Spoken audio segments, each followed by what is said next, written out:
The morning sun cast long shadows through the Arizona forest as 16-year-old Ayana stepped carefully over fallen logs and scattered rocks.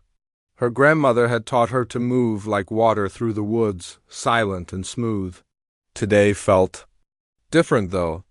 The air seemed heavier, and even the birds were quieter than usual. Ayana had been tracking a wounded deer since dawn. She could see drops of blood on the leaves and broken twigs where the animal had passed. Her family needed the meat, especially with winter coming soon.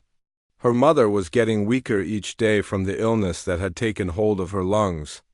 And her little sister needed proper food to grow strong. As she followed the trail deeper into the woods, Ayana noticed something strange.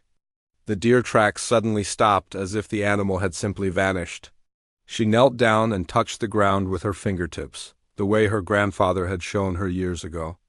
The earth felt disturbed here, not natural. That's when she heard a muffled sound like someone crying out from far away. But the sound wasn't coming from ahead or behind her. It was coming from below, from under the ground itself. Ayana froze. Her heart started beating faster. She had heard the old stories about spirits that lived beneath the earth, but she had never believed them. Now she wasn't so sure. The sound came again, clearer this time.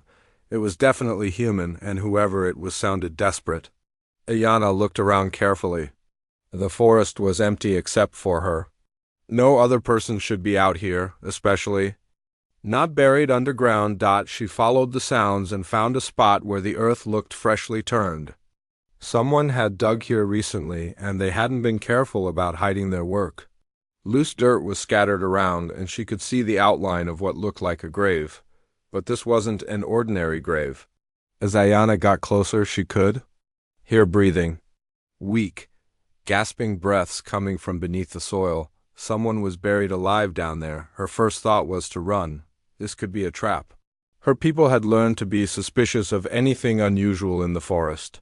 Too many of their young men had disappeared after investigating strange sounds or following false trails, but the breathing was getting weaker. Whoever was down there wouldn't last much longer. Ayana made her decision. She dropped to her knees and started digging with her hands, pushing away the loose dirt as fast as she could. The soil was soft, which meant this had been done recently. Probably last night. As she dug deeper, her fingers hit something hard, wood. Someone had built a crude box and buried it with a person inside. But they had left a small opening, just big enough for air to get through. This wasn't meant to kill quickly. This was meant to make someone suffer. The breathing from inside the box was getting more and more desperate. Ayana dug faster, her fingernails breaking as she clawed at the earth and wood. She found a sharp rock and used it to break through the wooden planks. When she finally made a hole big enough to see inside, she gasped. The man buried in the box was James McKenna, the cattle baron who owned thousands of acres of land around their territory. She recognized his face from the few times she had seen him in town. He was unconscious now, his face pale and covered in dirt. Ayana's blood went cold. This was the man her people called the land stealer. McKenna had been taking Apache territory for years, pushing families off land their ancestors had lived on for generations. His men had been involved in fights that had left several of her people dead, including her own brother just 2 years ago. Everything in her wanted to cover the hole back up and walk away. This man had caused her family and her people so much pain. Maybe this was justice. Maybe this was what he deserved. But as she stared down at his unconscious face, she saw something she hadn't expected. He looked smaller somehow, not like the powerful man who rode through their lands with armed guards. He looked human and scared, even while unconscious. Ayana remembered her grandmother's words. The spirits judge us not by what others do to us, but by what we choose to do when we have the power. She had the power now. She could choose to let him die, or she could choose to save him. The decision took only a moment. Ayana grabbed the rock again and started breaking more of the wooden box. She had to work carefully to avoid hitting McKenna, but she also had to work fast. His breathing was barely noticeable now. It took her almost an hour to break enough of the box to pull him out. McKenna was a big man, much heavier than anyone she had ever tried to move. She had to dig around the sides of the box and use a fallen branch as a lever to lift him up bit by bit when she finally got him out of the ground. He wasn't breathing. Ayana had learned about healing from her mother, who was known throughout their tribe as a skilled medicine woman. She pressed on McKenna's chest and breathed air into his lungs, the way her mother had taught her to do for drowning victims. After what felt like forever, McKenna coughed and started breathing again. His eyes opened briefly, unfocused and confused, before closing again. He was alive, but barely. Now Ayana faced another problem. What was she going to do with him? She couldn't take him to her village. Her people would never understand why she had saved their enemy. Some of them might even accuse her of betraying the tribe. She couldn't take him to town either. Whoever had buried him alive might still be around, and they would probably try to finish the job if they found out. He was still breathing, but she couldn't leave him here in the forest either. He was too weak to survive on his own, and the nights were getting cold. Ayana remembered a cave her grandmother had shown her years ago, hidden deep in the forest where no one ever went. It was dry and protected from the weather. If she could get McKenna there, she might be able to keep him alive until he was strong enough to take care of himself. The problem was getting him there. The cave was almost a mile away, and McKenna couldn't walk. He was barely conscious. Ayana looked around and found two long, straight branches. She used strips of leather from her clothing to tie them together with her deerskin jacket, making a simple stretcher. It wasn't perfect, but it would have to work. Getting McKenna onto the stretcher and dragging him through the forest was the hardest thing Ayana had ever done. She had to stop every few minutes to rest, and several times she thought about giving up. But each time she looked at his pale face, she remembered her grandmother's words about the spirits judging her choices. By the time she reached the cave, the sun was setting. Ayana was exhausted, her hands were bleeding, and her back ached from pulling the stretcher. But McKenna was still alive, and they were both hidden from whoever had tried to kill him. As she made a small fire to keep them warm, Ayana wondered what she had gotten herself into. She had just saved the life of her people's greatest enemy. Tomorrow, she would have to figure out how to keep him alive without anyone finding out what she had done. She didn't know it yet, but her decision to dig that man out of his grave would change both of their lives forever. Sometimes the choices we make in a single moment can ripple out like stones thrown into still water, creating waves that reach far beyond anything we could imagine. 3 days had passed since Ayana dragged McKenna to the hidden cave, and he was finally starting to stay awake for more than a few minutes at a time. The first thing he did when his eyes focused properly was try to sit up and reach for a gun that wasn't there. "Easy," Ayana said softly, placing a gentle hand on his shoulder. "You're safe." McKenna stared at her with confusion and fear. His voice came out as a harsh whisper. "You're Apache." "Yes," she replied simply. "Why haven't you killed me?" It was a fair question. Ayana had been asking herself the same thing for 3 days.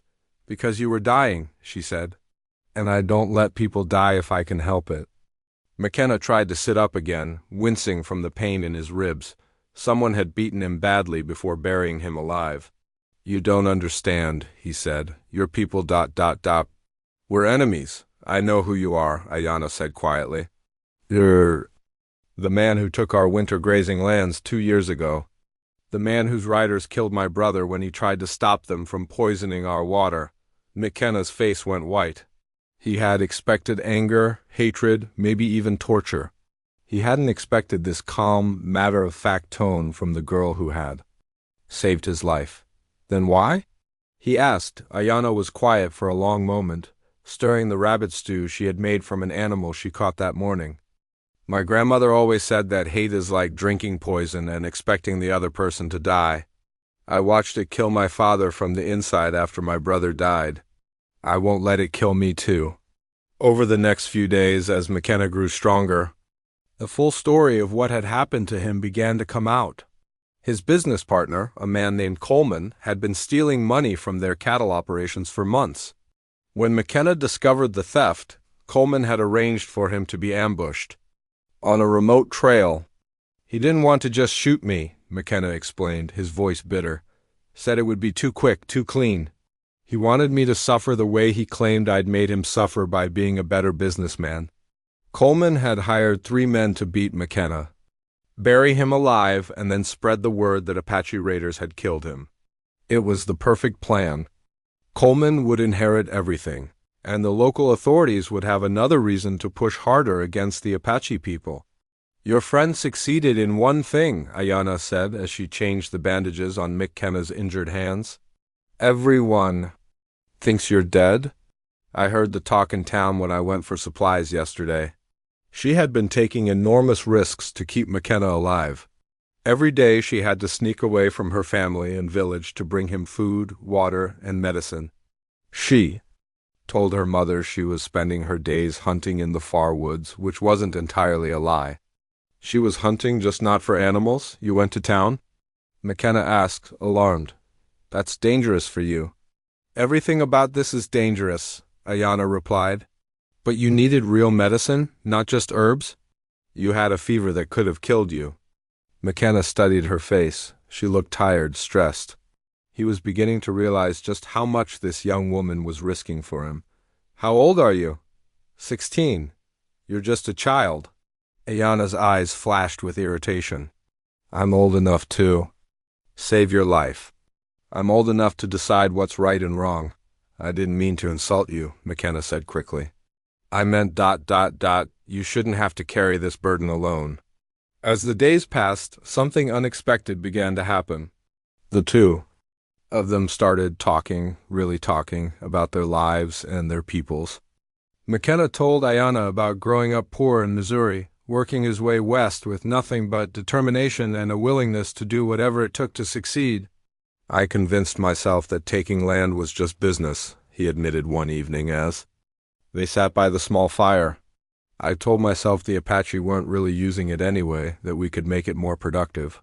But the truth is I just wanted it and I had the power to take it." Ayanna shared stories about her people, about the old ways that were disappearing as more settlers moved into their territory. She told him about her dream of becoming a teacher, of finding a way to help her people adapt to the changing world, without losing who they were. "You want to teach?" McKenna asked, surprised. "My mother taught me to read and write in both Apache and English," Ayanna said. "She learned from the missionaries before she decided their God wasn't for her. She always said knowledge was the only thing no one could steal from you." That's very wise." On the 10th day, McKenna was strong enough to walk short distances. He knew he would have to leave soon, but he was dreading it. Not because he was afraid of facing Coleman, though that would be dangerous. He was dreading it because leaving meant saying goodbye to the only person who had shown him genuine kindness in years.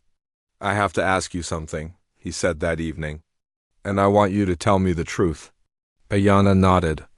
"You said your brother was killed by my men. Do you know which ones? Tom Bradley and Red Peterson? They were drunk. They thought it was funny to see if an Indian could swim with a bullet in his leg." McKenna closed his eyes. He knew both men. He had hired them because they were cheap and willing to do the dirty work that came with taking land from people who didn't want to give it up. "I fired them both," he said quietly. "When?"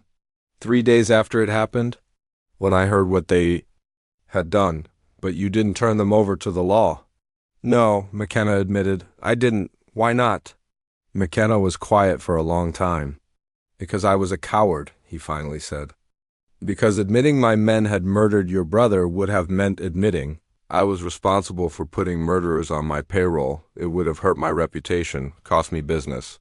Ayanna stared into the fire. "My brother's name was Joseph. He was 19 years old. He was going to marry a girl from the next valley over. They were planning to have the ceremony in the spring." "I'm sorry," McKenna said, and he meant it. "I know that doesn't bring him back, but I'm truly sorry." "Sorry doesn't bring anyone back," Ayanna said, "but it's a start." The next morning, McKenna made a decision that surprised them both. Instead of leaving immediately to confront Coleman, he asked Ayanna to help him with something else first. "I want to see your village," he said. "That's not possible. They would kill you on sight." "Then I want you to take a message to your chief. I want to make things right, starting with your people." Ayanna stared at him. What kind of message? Tell him that James McKenna is alive, and he wants to return the winter grazing lands. Tell him I want to make a deal, a real deal, not the kind where I hold all the power. Why would you do that? McKenna looked at her seriously. Because a 16-year-old girl showed me what honor actually looks like. Because I've spent 2 weeks talking to someone who had every reason to hate me, and instead she chose to save my life. Because I'm tired of being the kind of man who lets murderers work for him. And what if my people don't trust you? What if they think it's a trap? Then I'll prove I'm serious. I'll put the deed to those lands in your hands before I even try to get my own property back from Coleman.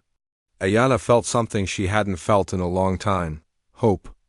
Not just hope that the conflict between their peoples could end, but hope that people really could change, that enemies could become something else.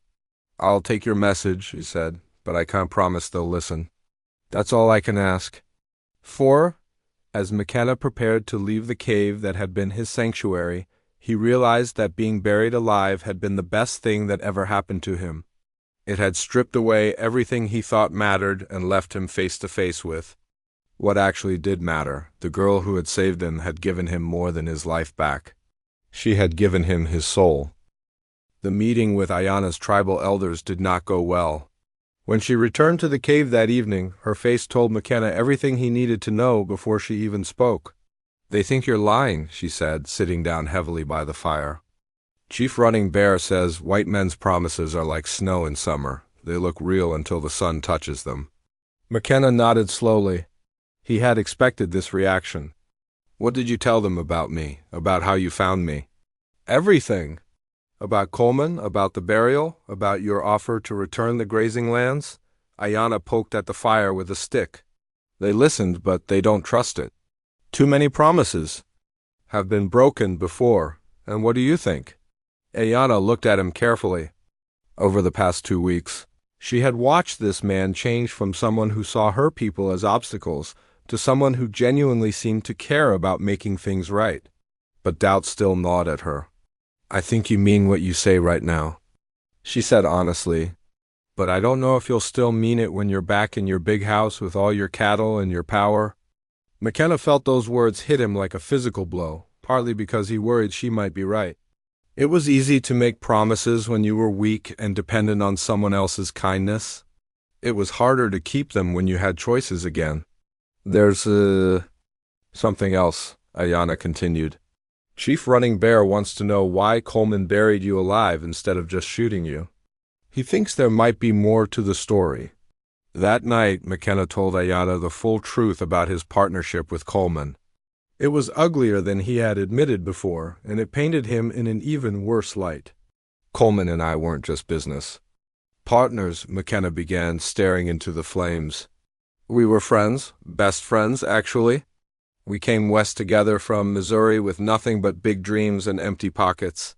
He explained how they had started with a small ranch, barely scraping by until McKenna came up with the idea of expanding by taking Apache land. Coleman had been against it at first, saying it wasn't right to push people off land their families had lived on for generations. But I convinced him, McKenna said, his voice heavy with regret.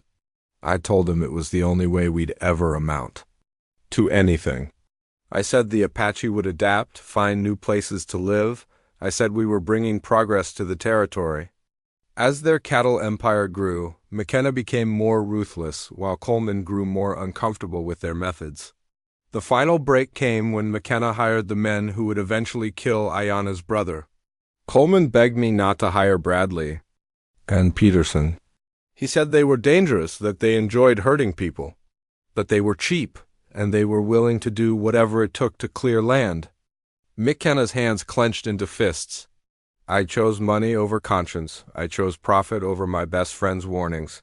After Joseph's murder, Coleman had tried to convince McKenna to turn the killers over to the authorities and make amends with the Apache people. When McKenna refused, their friendship shattered completely. Coleman started drinking heavily, McKenna continued. He said he couldn't sleep at night, knowing we had blood on our hands. He wanted out of the partnership, but I wouldn't let him go. I told him we were in too deep to quit now. That's when Coleman began stealing from their operations. Not for greed, McKenna realized now, but as a way to sabotage what they had built together. He wasn't trying to get rich, McKenna said quietly. He was trying to destroy us both. He thought if he could ruin the business, maybe it would force me to stop and think about what we had become.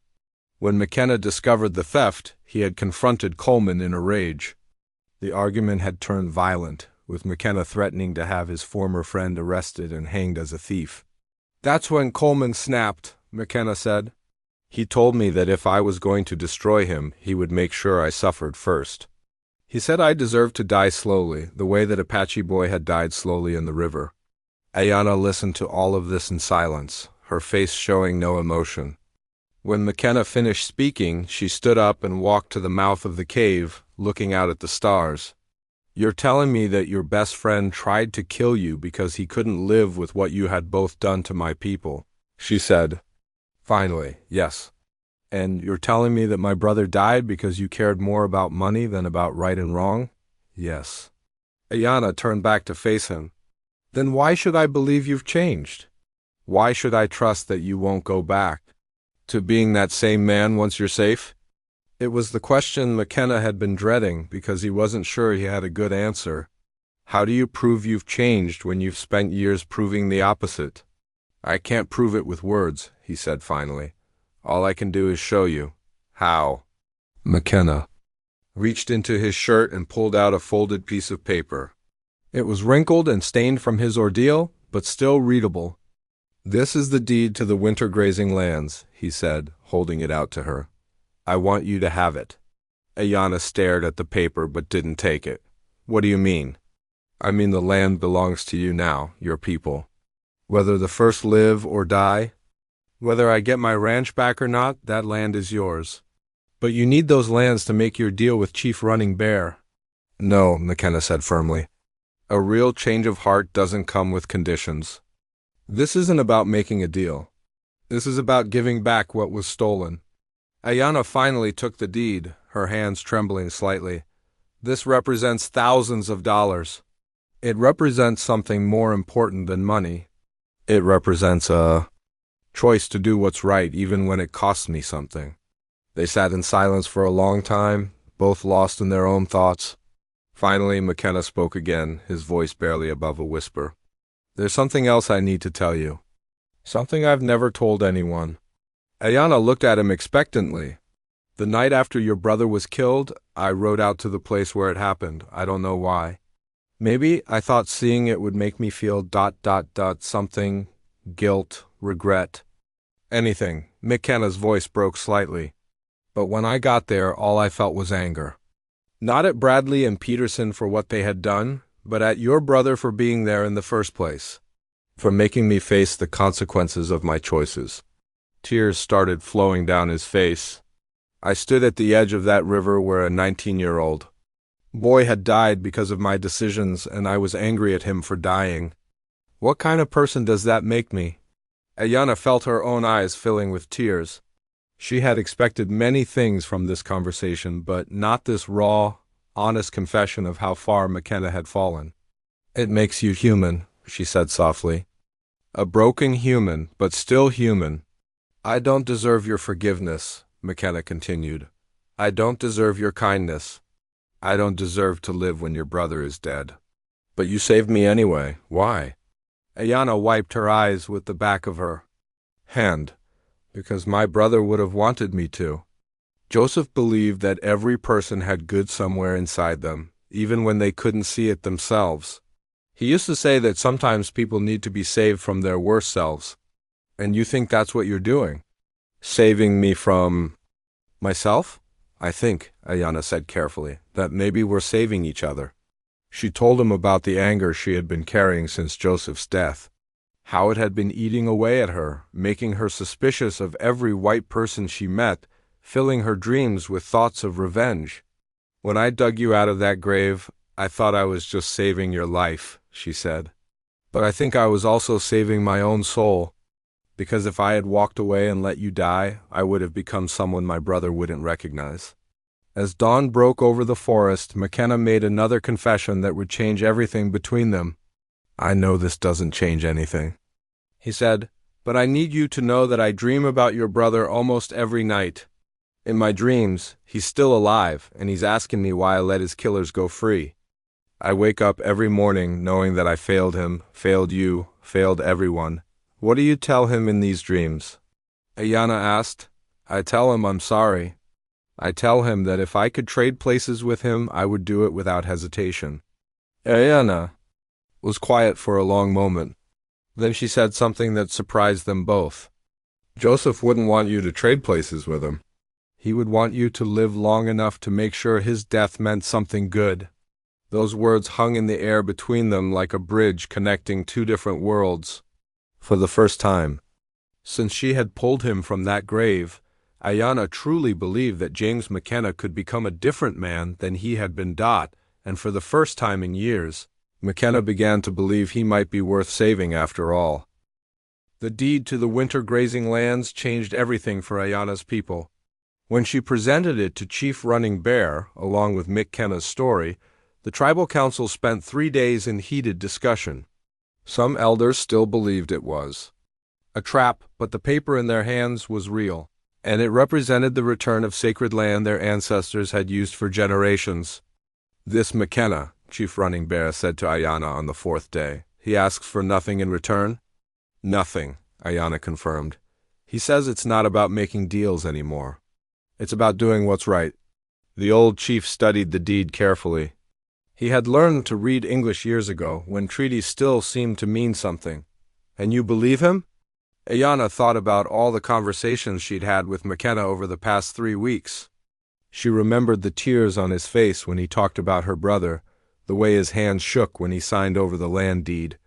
I believe he's trying to become a better man, she said. Whether he succeeds or fails, that's up to him now. Meanwhile, McKenna was preparing for the most dangerous part of his plan. Going back to civilization meant facing Coleman, who thought he was dead and wouldn't be happy to discover otherwise. But it also meant risking Ayana's safety if anyone learned she had helped him. I need you to promise me something, McKenna said the night before he planned to leave the cave.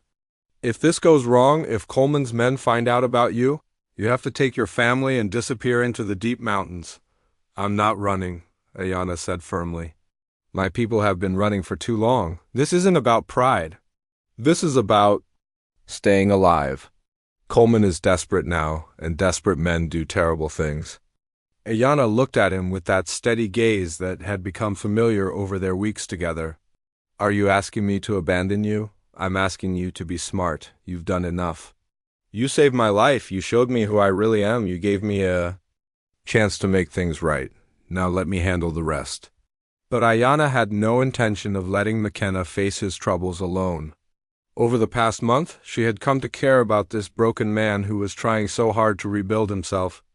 More than that, she had begun to see their partnership as something bigger than just two people helping each other. The next morning, McKenna set out for town, but he wasn't alone. Ayana followed at a distance, moving through the forest like the skilled tracker she was. She told herself she was just making sure he made it safely, but deep down, she knew she was preparing for whatever came next. McKenna's first stop was the small cabin where his most trusted ranch hand, an older man named Pete, lived with his wife. Pete had worked for McKenna for over 10 years and was one of the few people who might believe his story. When Pete opened his door and saw McKenna standing there, he nearly fainted. Boss? But you're dead. Coleman showed us your bloody clothes, said the Apache got you on the North Trail. Coleman lied, McKenna said simply. Can I come in? I need to tell you what really happened. Over the next hour, McKenna told Pete everything. About Coleman's betrayal, about being buried alive, about the Apache girl who saved him. He left out some details to protect Ayana, but he told enough for Pete to understand the situation. So Coleman's been running the ranch like he owns it? McKenna asked. Pete nodded grimly. He moved into your house the day after the funeral. Started selling off cattle, firing men who asked too many questions. He's been telling everyone he's the sole owner now, says you left him everything in your will. What will?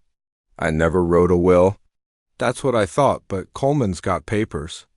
Lawyer from the territorial capital came down and made it all official. McKenna felt his anger rising, but he forced himself to stay calm. Getting mad wouldn't solve anything, and he had learned over the past month that anger usually made things worse. "Who's still loyal to me?" he asked. "Maybe 6 or 7 of the boys. The rest are either working for Coleman now or they left when he started making changes." "The boss, those 6 men against Coleman's crew. It's not good odds." "I'm not planning a war, Pete. I just need to expose the truth about what Coleman did." That's when Pete delivered the worst news of all. "Coleman's not just stealing your ranch. Boss, he's been stirring up trouble with the Apache too. Says they're getting too bold, need to be taught a lesson. He's been hiring gunfighters, telling folks he's going to make the territory safe for decent people." McKenna's blood went cold. "What kind of lesson?" "The permanent kind," Pete said quietly. "He's planning to hit their main village next week. Says it's justice for what they did to you." McKenna realized with horror that Coleman's plan was even more twisted than he had thought. His former partner wasn't just trying to steal his property.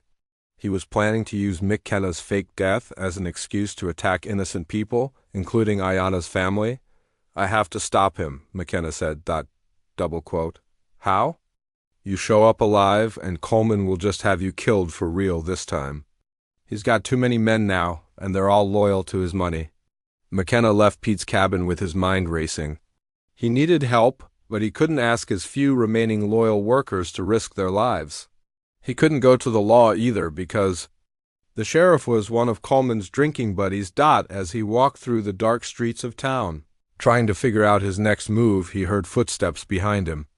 McKenna spun around, expecting to see Coleman's men, but instead found Ayana stepping out of the shadows. "I told you to stay away," he said, but he was relieved to see her.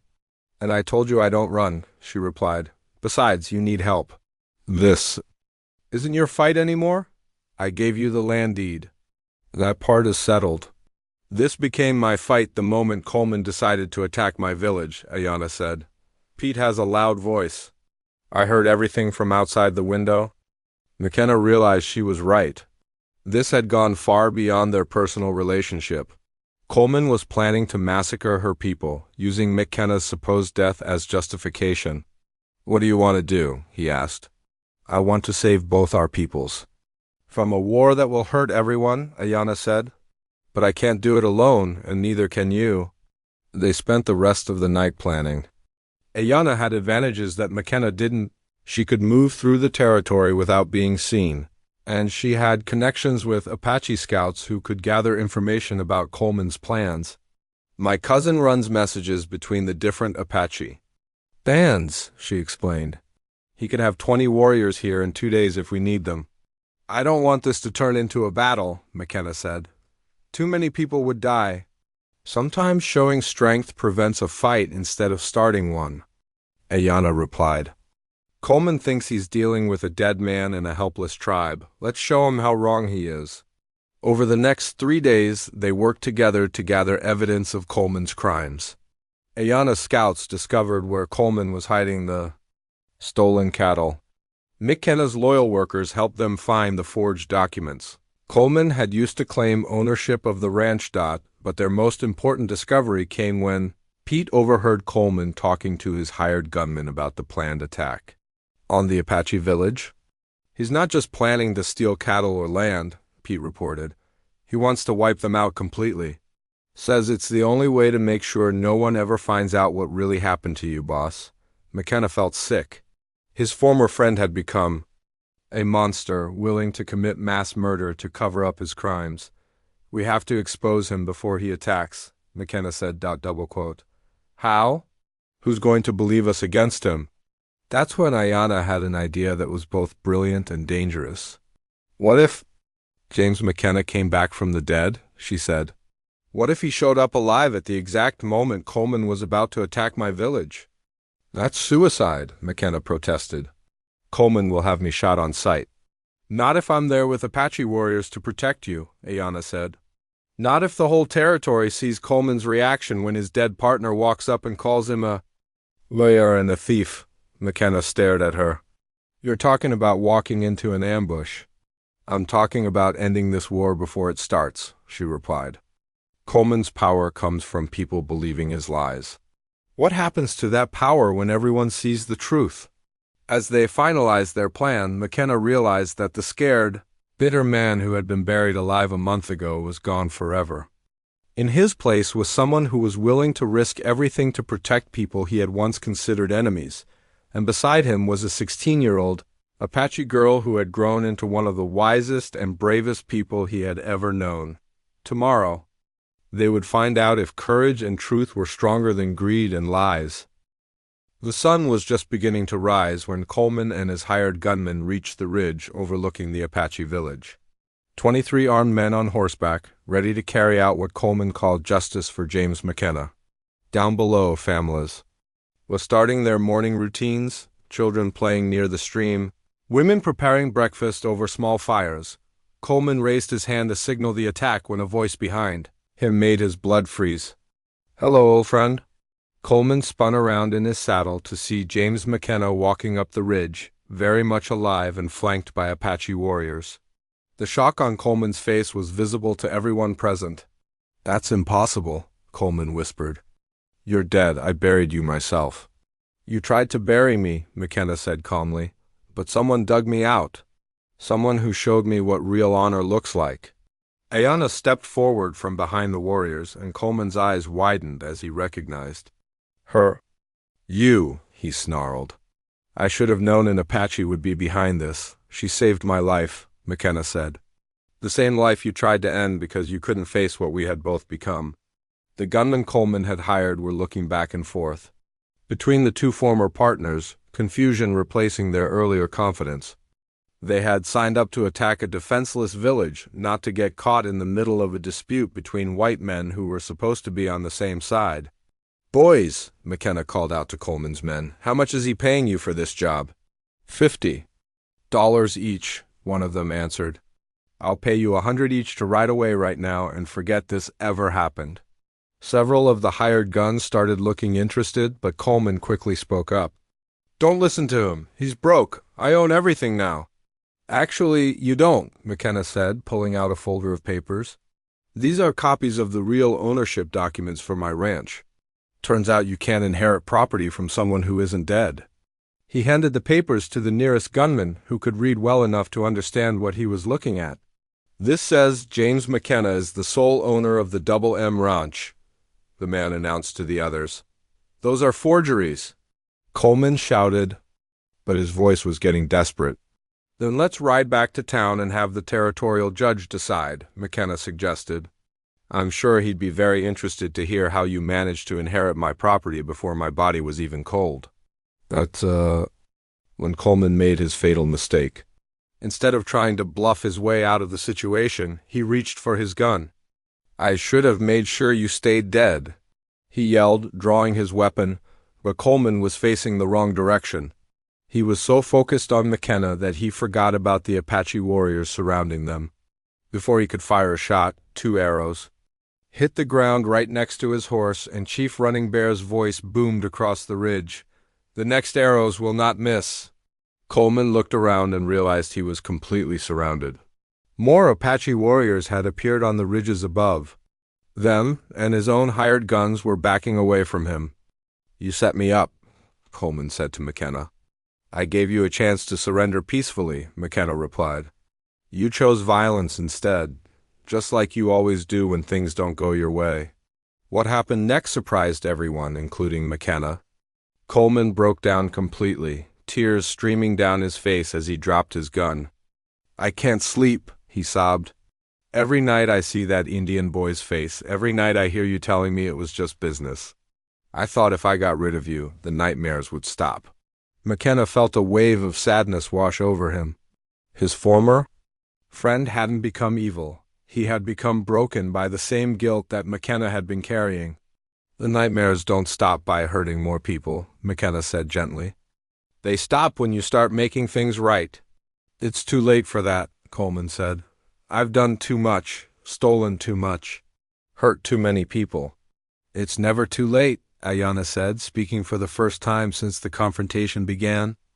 "I learned that from a man who thought he was beyond saving. The hired gunmen, seeing that their employer was finished, began accepting McKenna's offer to ride away. Within an hour, only Coleman, McKenna, Ayana, and the Apache warriors remained. On the ridge, Chief Running Bear rode up to McKenna and studied him carefully. "This is the man who gave us back our winter lands?" "Yes," Ayana answered for him. The old chief nodded slowly. "And now he has prevented a war between our peoples." "We prevented it together," McKenna said, gesturing to Ayana. "Your daughter showed me that enemies can choose to become something better." "She is not my daughter," Chief Running Bear said, "but she has the wisdom of our ancestors. Perhaps that is why the spirits guided her to find you in the earth." Over the next few months, McKenna worked to rebuild not just his ranch, but his entire approach to living in Apache territory. He returned all the land that had been taken unjustly, not just the winter grazing areas. He hired Apache workers at the same wages he paid white cowboys. Most importantly, he kept his promise to help establish a school. The McKenna Apache School opened 6 months after the confrontation on the ridge. It was a simple building, just 2 rooms with wooden benches and a blackboard, but it represented something revolutionary for the territory. Ayana became the first teacher, working alongside a retired schoolmarm from back east whom McKenna had convinced to move to Arizona. Children from both communities attended classes together, learning reading, writing, mathematics, and skills that would help them navigate a changing world. The school wasn't without problems. Some white families refused to send their children, and some Apache families worried that education would make their children forget their traditional ways. But slowly, as people saw the results, attitudes began to change. Coleman was tried for attempted murder and theft, but received a light sentence when McKenna spoke on his behalf. "He's not evil," McKenna told the judge. "He's sick with guilt, and prison won't cure that. Let him work to make amends instead." Coleman spent 3 years working at the school, helping to build new classrooms and maintain the grounds. He never fully recovered from his breakdown, but he found peace in simple work and in knowing that he was contributing to something good. McKenna lived another 34 years, never marrying but considering Ayana's family as his own. He walked her down the aisle when she married a young Apache man who had learned carpentry at the school. He taught her children to ride horses and helped them with their homework when the territorial government tried to force the Apache people onto a reservation. McKenna used his political connections and his money to fight the order. He testified before territorial committees, wrote letters to newspapers, and once even traveled to Washington, D.C. to speak directly to government officials. "These people are not my enemies," he told a congressional committee in 1903. "They are my neighbors, my friends, my partners in building a better territory. Moving them to a reservation would be like cutting the heart out of Arizona itself." The school grew over the years, eventually expanding to serve over 100 students. It produced teachers, doctors, business owners, and community leaders from both cultures. Many of its graduates went on to establish similar schools in other parts of the territory. Ayana taught at the school for 43 years, becoming known throughout the Southwest as an educational pioneer. She wrote textbooks that included both Apache history and American history, showing how the two cultures could complement rather than conflict with each other. When McKenna died in 1921, the funeral was attended by hundreds of people from both communities. Ayana, now a grandmother with silver streaks in her hair, gave the main eulogy. "When I found this man buried in the earth," she told the crowd, "I thought I was just saving a life. I didn't know I was helping to plant the seeds of friendship between our peoples." James McKenna taught me that it's never too late to choose love over hate, understanding over fear, partnership over conflict. The school continued operating until 1963, when integration policies made separate schools unnecessary. But by then, it had educated over 2,000 children and had become a model for peaceful coexistence that was studied by educators across the country. Today, a historical marker stands at the site of the original school building. It tells the story of a young Apache woman and a cattle baron who chose to build bridges instead of walls, who discovered that the deepest healing sometimes comes from the most unexpected friendships. the winter grazing lands that McKenna returned to the Apache. People are still used by their descendants today. Every year, families gather there to remember the story of how an act of compassion changed the course of history for their community. And sometimes, when the wind blows just right through the Arizona mountains, old-timers say you can still hear the laughter of children from both cultures, playing together the way Ayanna and McKenna always dreamed they would.